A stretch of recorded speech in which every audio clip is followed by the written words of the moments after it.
Verse 55. Shri Bhagavan Uvacha. Shri Bhagavan Uvacha. Prajahati yada kaman. Prajahati yada kaman. Sarvan Partha Manogatan.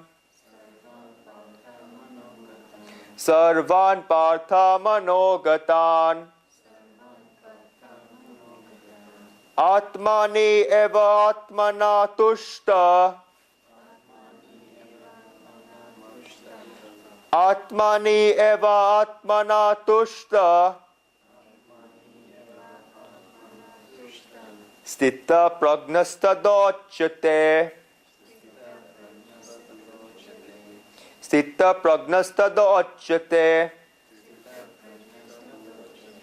The blessed Lord said, when a man puts away all desires of the mind or Partha, Arjuna, and when his spirit is content in itself, then he is called stable in intelligence. Sri Krishna has said very beautifully that this is the state to be achieved, Sita Prajna. Therefore, a person who's stable in intelligence, he gets to that state when two things are achieved. First, he puts away all desires in his mind, and second, his spirit, his content in itself. Once desires are in the mind, then one cannot be stable in intelligence. Great saints have used another word with Stita Prajna, which means stable in intelligence, and that is Chanchala Prajna, which means a fickle mind. What we are is Chanchala Prajna, having a fickle mind, and what is being talked about in this verse is Stita Prajna, which is settled in intelligence. We have to get rid of this fickleness of the mind and make it stable in intelligence. What do desires do? They make a person unstable, they make a person insecure. Therefore, one must put all of these desires away. We must understand the word, look at this, manogatan, the last word in the second line properly. Because when we put away desires, then we first put them away from the outside. A person has wishes in his mind, yet he withdraws all these pursuits from the outside. However, after continuous efforts, one reaches the state where one puts away desires in the mind before they even come up. And this is the state where the person is stable in intelligence and he can put away all desires, and hence the word manogatan. We must first understand what desires are. There are 4 steps. The desire has a direct relationship with the object. First of all, a person gets an attraction to the object. After this attraction comes, one begins to like it. After one begins to like it, then the feeling of ownership comes and one wishes for it. It is fine up until now, but when one wishes for the object and that wish becomes definite and one will only have that object, when this definite wish comes and it becomes a need, then this desire comes. That's a desire. For example, one sees a watch on a shop window. It's an attractive watch. He was walking down the road, saw the watch, and he liked it. This attraction came, and it's very common. Until this point, there was no need for it. Then it happened that the person went closer to the watch, and he liked it. After this attraction came, he began to like it. After liking it, the person thought that he needs to get a watch like that for himself. He thinks that would be nice to tie a watch like that around his waist. He had a wish, and there was no problem up until this point. He's human after all, and he has wishes. But when that state comes, when one needs that watch definitely, buy, borrow, or steal, he needs it, that's when desire comes. We must put away these desires. How can we put away these desires? They make people dance, and they make people a slave to them. When a person realizes that he has become a slave to the object, then he leaves that thing. One reaches that stage where they ask, how can such a thing make them dance? He therefore does not need the thing anymore, and he puts it aside. He becomes above his desire after he has bought the watch. However, through many efforts, one gets to the stage where he gets rid of that desire immediately when he sees that watch in a shop window. And therefore, instead of buying something one desires, keeping it for a few months and then forgetting it, in most cases, why does one not put away the desire before it even comes to a person's mind? I.e., when the person sees that watch in the shop window. And that's what Shri Krishna is saying here when he's saying, put away all desires of the mind. We do put away desires, but that's after the object of desires come to us. And that's when it becomes stale to us. We have paid the consequences of having that desire, and then we realize that we do not need it, only that we have to get rid of that desire. A person of settled intelligence is such that he leaves that desire for the object before it creates a disturbance in his mind. Therefore, put away all desires of the mind. When does such a state come? Shri Krishna describes it in the third line of this verse, that the state comes at one time when the spirit is content in itself. The root of all desires is a sense of incompleteness. This is where all desires are born from. When a person realizes who they are, realizes they're the soul, they realize that they're complete. They realize there is no incompleteness in me, I am complete. When a person starts experiencing that completeness of the soul, then the person stops running after desires, and then the spirit is content in itself.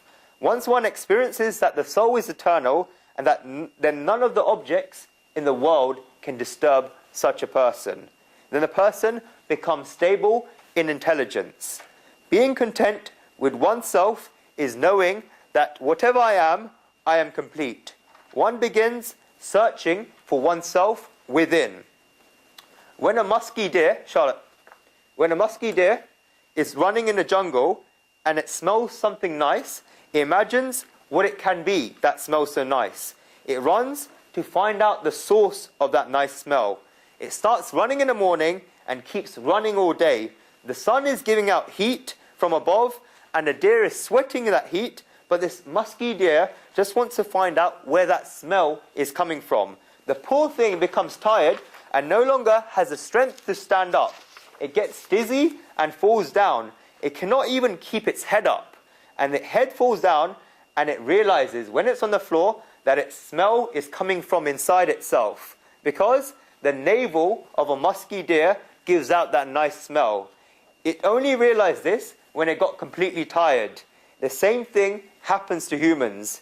Humans keep running after pleasures. They keep running and running and running. And then they get tired. When they reach the age of 80, they realize that the pleasures don't come from outside. They come from inside. And until one does not get that pleasure from inside, then however much one tries to run for outside pleasures, then they will never be able to get happy. The situation of this musky deer is the same as all of our situations. Therefore, Shri Krishna says that the spirit should be content in itself. How did these desires go away? Great saints have shown us the way. They said that there's 4 ways to put away these desires. The first way is to make these desires large. Imagine that it will not just be you that will get the fruit, but it will be everyone in the world. Sana bhavatu sana bhunaktu shanir karva bahai, meaning we will all enjoy it together. Once you do this, then your desires will become less. For example, if you want to eat a sweet, not the ready-made one, but the one that, for example, Indian sweets, you've got to make it yourself. So you have to get the ingredients, you have to wear an apron, and you've got to make a lot of effort to get it done. Then imagine that you can't enjoy it alone, but 20 other people will eat it with you. You would have to make so much effort to get the ingredients for all these people and to cook them as well. You'd think that you don't want to eat it anymore. The desire will go away in itself because that desire has become large. Imagine not only you will get the object of desire, but that you will have to get it for everyone else in the world as well. Then the desire will go away. The second way is to make the desire concentrated and it will go away. Forget about 10 of your desires and just think about one. If a child is sitting down to study and his mind keeps telling him to watch television because a new film is coming at the time, guests have come to his house, and all his friends are on vacation enjoying themselves, instead of thinking about all these different desires about his friends, about the TV, about the guests, why doesn't he just concentrate on one desire? For example, I want to come first in my maths exam and I want to get a gold medal, A star, or what distinction. Once he gives this desire his full concentration, then all his other desires will no longer hold that sway over him. Therefore, make your desires concentrated.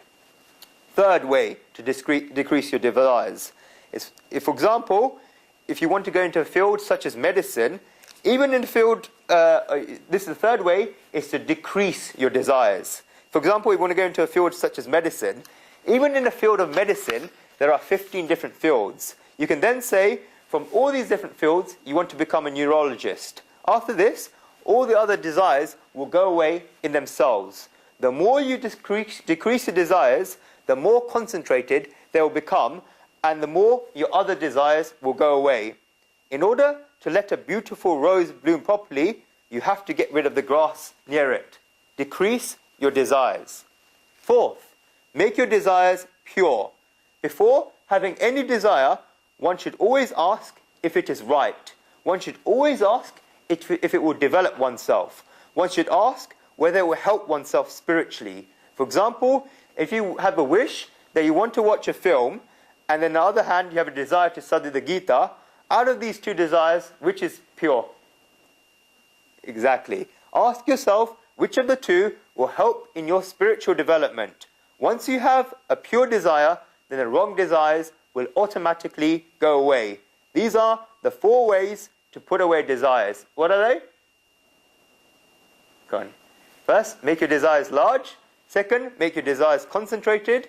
Third, make your desires small. And fourth, make your desires pure.